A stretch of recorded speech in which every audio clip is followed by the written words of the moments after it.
It's a step of faith. The hardest thing was is you start a company with no work and not knowing how it's going to work, and yet you've got some people, 5 people came with me from the other company I used to work with, and I felt the responsibility and wondered how I would be able to take care of them. The thing that influenced me more than anything else, that helped me more than anything else be able to make Trehel what it is today, was the mixed group that I started 25 years ago.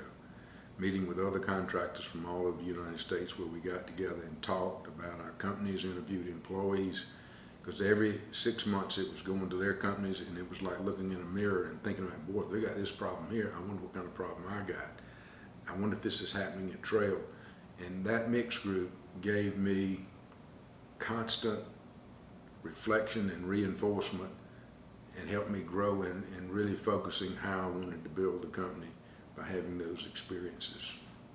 And Will's continuing to do that now with a new group that he's starting.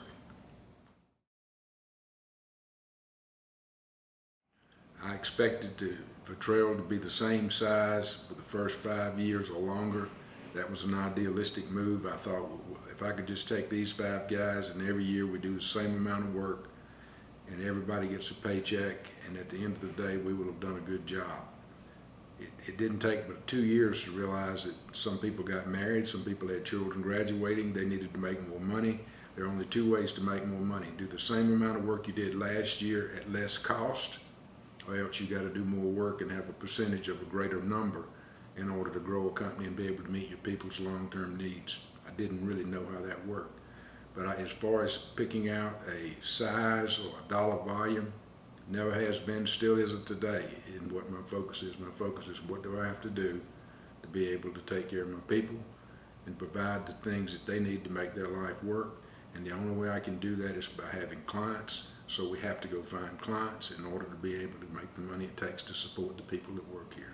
And that's the same philosophy it was then, it's the same today. The first year that I was able to provide health insurance and give everybody cash bonuses because of the way the company had performed, because I think most people were not used to having money shared with them from the company they worked with, and I think being able to provide those was the most memorable thing. When you can surprise your people with generosity, it makes you feel good and like you've accomplished something.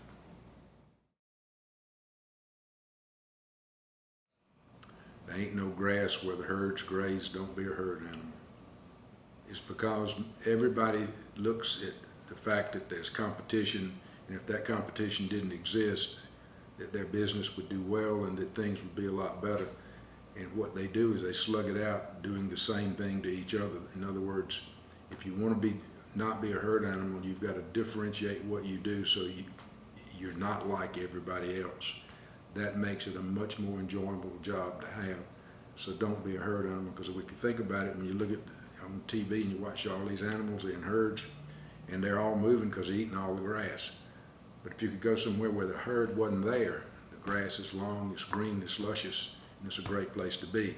But to do that, you've got to think through how do you differentiate your business so it doesn't look like the competition, and so you can go over there and have a wonderful career in life in that area without having to beat yourself up and cut your prices to nothing and do all those kind of things that the herd would do. Most people cannot get outside of themselves to see, how can I do this differently than all the other people that are doing it.